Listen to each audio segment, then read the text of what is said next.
தென்பகுதி மக்களுக்கு அவர்களுடைய தேசியம் உறுதி செய்யப்பட்டு விட்டது. அவர்களுடைய பிரச்சனை இன்றைக்கு இருப்பியல் அல்ல. அவர்களுடைய பிரச்சனை பொருளாதார ரீதியான பிரச்சனையும் அவர்களுக்கான விடயம் ஒரு தூய்மையான புதுமையான அரசியலை ஏற்படுத்துவது மட்டுமே. நாங்கள் அப்படியா? இந்த கேள்விக்கு நான் பதில் அளிக்கவே தேவையில்லை. நீங்கள் அனைவரும் அறிவீர்கள். 75 வருட காலமாக இந்த நாட்டில் தமிழ் பேசும் மக்கள் வேறொரு அரசியலையே நாங்கள் பின்பற்றி வந்திருக்கிறோம் என்றால் எங்கள் இருப்பே இதுவரை கேள்விக்குறியாகவே இருக்கிறது. இலங்கை அரசு இன்னும் அந்த எங்களை ஒரு சமத்துவமான நிலையில் நடத்துவதும் இல்லை, எங்களுக்கு ஒரு அரசியல் தீர்வை வழங்குவதற்கு தயாராகவும் இல்லை. ஒவ்வொரு முறையும் நாங்கள் ஏதோ ஒன்று செய்வோம் என்று சொல்லிக்கொண்டே, ஆனால் கடைசியில் ஆட்சிக்கு வந்த பிறகு இதன் ஏதோ ஒரு காரணத்தை சொல்லி தட்டி கழித்து கொண்டே போகிறார்கள். அதனால் எங்களுடைய இனம், எங்களுடைய மதம், எங்களுடைய மண், எங்களுடைய மக்கள், எங்களுடைய இந்த மண்ணில் தியாகம் புரிந்தவர்கள், இழந்தவர்களை நாங்கள் ஞாபகப்படுத்தி அவர்களுக்கு பரிகாரமாக இருப்போம் என்றால் நாங்கள் இந்த போராட்டத்தை தொடர வேண்டும். என்னவென்றால் எங்களுடைய மண்ணை காக்கின்ற, எங்களுடைய தமிழ் மொழியை காக்கின்ற, எங்களுடைய நாட்டை மக்களை காக்கின்ற இந்த போராட்டத்தை தொடர வேண்டும். இந்த முறை அது எங்களுடைய அரசியல் ரீதியான போராட்டமாகவே இருக்க வேண்டும். அதில் தேர்தல் மிக முக்கியமான ஒரு கட்டம். இந்த தேர்தலில் நீங்கள் எந்த கட்சிக்கு வாக்களிப்பதென்றது மிகவும் முக்கியமான ஒரு கட்டம். 2009ஆம் ஆண்டு ஆயுதங்கள் மௌனவித்த போது பலர் கூறியிருந்தார்கள், இத்துடன் தமிழ் தேசியம் உடைந்து விட்டது என்று சொல்லி.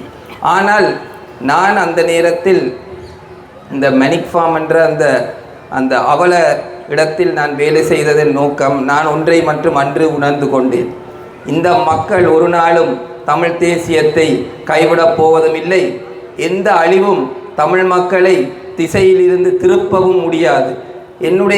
இன்றைக்கு நான் இந்த மேடையில் நிற்பதென்றால் இந்த மக்கள் மறுபடியும் அந்த முகாம்களிலிருந்து வந்து இந்த நாட்டில் ஒவ்வொரு அங்குலமாக இராணுவத்திலிருந்து நிலத்தை மீண்டும் பெற்று இன்றைக்கு சிறப்பாக வாழ்கிறது எனக்கு ஒரு பெரிய உற்சாகத்தை கொடுத்ததனால்தான். அதனாலேயே நாங்கள் ஒரு நாளும் ஒருபோதும் மக்கள் பிழையான முடிவை எடுக்க மாட்டார்கள் என்று எனக்கு மிகவும் தெளிவான நம்பிக்கை இருக்கின்றது. எங்களுடைய கட்சி, தமிழரசு கட்சி 75 வருட காலமாக சமஸ்தியின் அடிப்படையில் தீர்வை தான் கேட்டு சென்றிருக்கின்றோம். இது ஒரு ஆயுதம் இல்லாத ஒரு அமைதியான போராட்டம் மூலமாக, பின்பு ஆயுதங்கள் எங்கள் மேல் திணிக்கப்பட்ட பின்பு ஒரு ஆயுத போராட்டம் நடந்தது.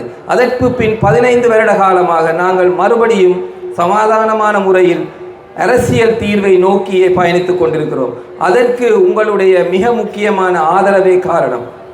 தமிழரசு கட்சிக்கு 3 முக்கியமான கொள்கைகள். ஒன்று அரசியல் ரீதியான ஒரு தீர்வு, 2வது பொருளாதார ரீதியான மறுமலர்ச்சி, 3வது சமூக நீதி. இந்த கட்சி உருவாக்கப்பட்டது மலையக மக்களின் வாக்குரிமை இல்லாமலாக்கி அவர்களை இந்த நாட்டில் பிரஜைகள் இல்லாமலாக்கிய போது அன்றிருந்து இன்று வரை ஒடுக்கப்பட்ட மக்களுக்காக இந்த கட்சி தொடர்ந்து குரல் கொடுத்து வரும் ஒரு கட்சியாகவே இருந்து கொண்டிருக்கிறது.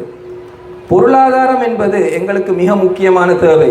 இன்றைக்கு நான் எப்பொழுதும் கூறுவேன், விடுதலை புலிகள் இங்கு இருக்கும் பொழுது ஒரு போர் நிறுத்தம் செய்யும் பொழுது மிக முக்கியமாக அவர்கள் தொடக்கத்தில் எடுக்கும் விடயம் மக்களுடைய பொது தேவைகள், முக்கியமான தேவைகள் முதலில் நிறைவேற்றப்பட வேண்டும். அதே போன்று தமிழரசு கட்சியும் அதன் பின் விடுதலை புலிகளும் ஒரு கட்டுறுதியான ஒரு பொருளாதாரத்தை இந்த போராட்டத்துக்கு ஒரு முக்கியமான ஒரு வலு சேர்க்கும் விடயமாக எப்பொழுதுமே கருதினார்கள்.